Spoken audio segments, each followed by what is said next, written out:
Hello, welcome to another episode or whatever of Half-Ass Garage, where we're continuing work on this to get that into it.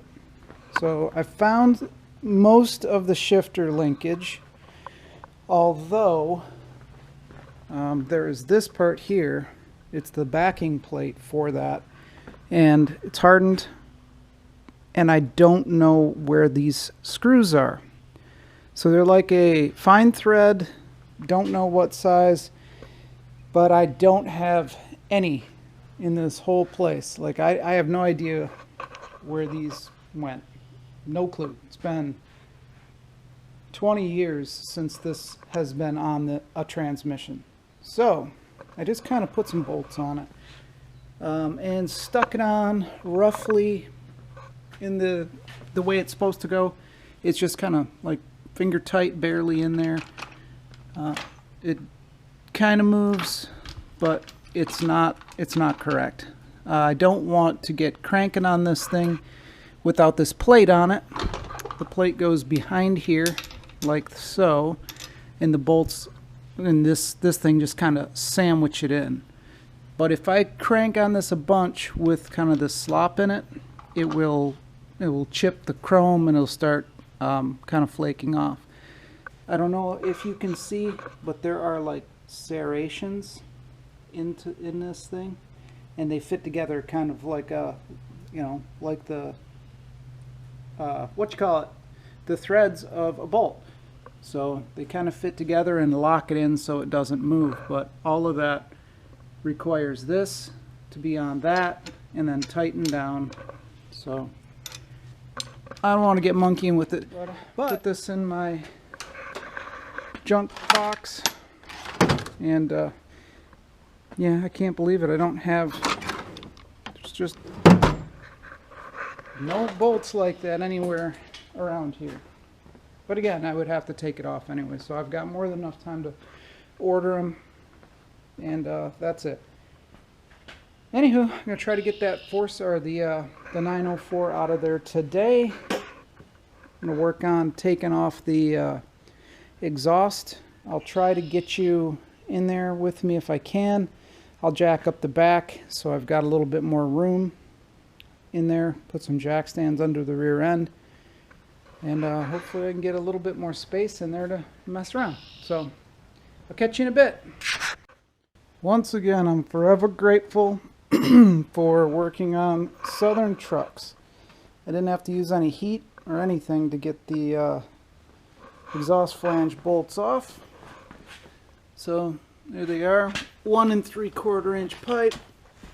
I don't think that I would really be able to use those. The mufflers are welded together, so they're kind of just the way that they are. I'm going to get something else for that anyway, so I'm going to cut those off. I'm going to take the, I don't think you can see with the light behind you, but pull the drive shaft off now, and then since this one will actually turn over, so I got, all the electronics and everything are still there. This doesn't have a inspection cover on it. I don't know if you can see that or not, so it'll make it easier to just grab those bolts. There's a few up at the top, which are typically kind of a pain to get to. I got it up on some jack stands. There's still hardly any room in here, like 14, 15 inches, I don't know, 18 inches of space. So kind of tough. But this right here, I'm going to pull this down. It looks like someone didn't put one of the bolts in it. Yeah, unless, yeah, it's got a hole in it. So I'll take this down and then just pull the bolts off, and away we go. So anyway, see you in a bit. Okay, I've got a genius idea. So I finally stopped the leak here by using my vacuum pump. It just leaks and leaks and leaks, and it's my fault for being lazy and not taking care of it. So what I'm going to do with this one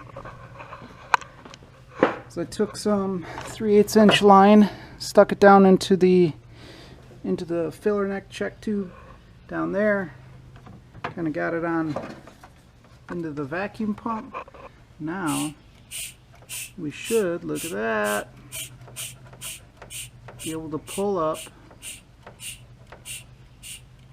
enough fluid so that whenever I do take the trans down, at least there's not as much in it. So that's the plan. Should make it a little bit less messy for me. It's just a matter of dumping this constantly so I can get a couple of quarts out of it or whatever, and yeah, hopefully it'll be empty enough that it's not a problem for me to take it down. So that's the plan. Alright, see you in a bit. Man, somebody must have put this oil filter on with an impact. Look, I bent that 3/8 mild steel rod just trying to get it off. So, like, none of these wrenches would work. These are garbage anyway. I don't know why I even have those. So what I had to do is drill a hole in it, through it, and then stick that rod through it and then pry it around. But holy cow, I even had to heat the doggone thing up because it just wouldn't come off. It's crazy. But I needed it to come off because this transmission bolt goes through it, and you can't back it off with the oil filter on it. So, you know, whatever. Okay, it's been a long day. I think I mentioned earlier that I could spin the engine over, but I forgot that I took the starter off of it, so that's not going to happen. Mostly the progress has been this.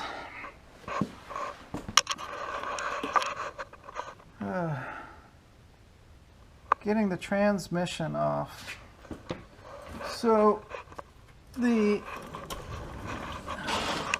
all of the linkages for this trans here, the Z-bar, getting the cross member bolts loose, they're pretty much ready to go now. The cross member's starting to sag, so I want to leave it like it is for now until this drains. I've tried a bunch of different ways to kind of get it to drain quicker, but I haven't been successful. I might try the vacuum thing again. I did try to stick it on that, I don't know if you can see it, where it's leaking, and use the vacuum on that, but it didn't work. Getting the bolts, which are up inside of there, to get the trans off, that was tricky, but a huge long extension with a universal on the end was the ticket for that. Drive shaft is off, so speedo cable. So that is that. And oh man, there is the drive shaft. So there's the length roughly compared to this is out of the pickup, this is out of the van. So those are those, and I'll try to bring this vacuum system up and pull some more fluid out of the trans again real quick before I go in. But drained the radiator. Other than that, it's just a bunch of picking away at it type stuff, and not a ton of progress like big progress other than that, but all the stuff was super time consuming. So anyway, that's the update for today. We'll see if I get back on it tomorrow. It's getting pretty cold out, so I don't know if it's going to rain or what the deal is, but that's the progress for today. Thanks for hanging out with me in the half-assed garage, and I'll see you soon. Bye. Alright, so that's what it looks like. Hose goes up into the trans, gets sucked down. There's that little collector. This is actually a brake bleeding thing. But I just would put the little bottle on that and then vacuum pump it up and suck out all the fluid. But I seem to have all the fluid out of the pan, so I'm not exactly sure what circuit that is still dripping from. You can probably see it still dripping out. So that'd be the oil cooler lines hanging down there that goes up to the radiator and circulates through that. So apparently it's going to drain through there. I'm not sure, but I'm going to leave it for the night, and hopefully by tomorrow everything will be just kind of drained out the best that it can be. I'm gonna, like I said, I'm gonna call it for the night. I'm beat. See ya.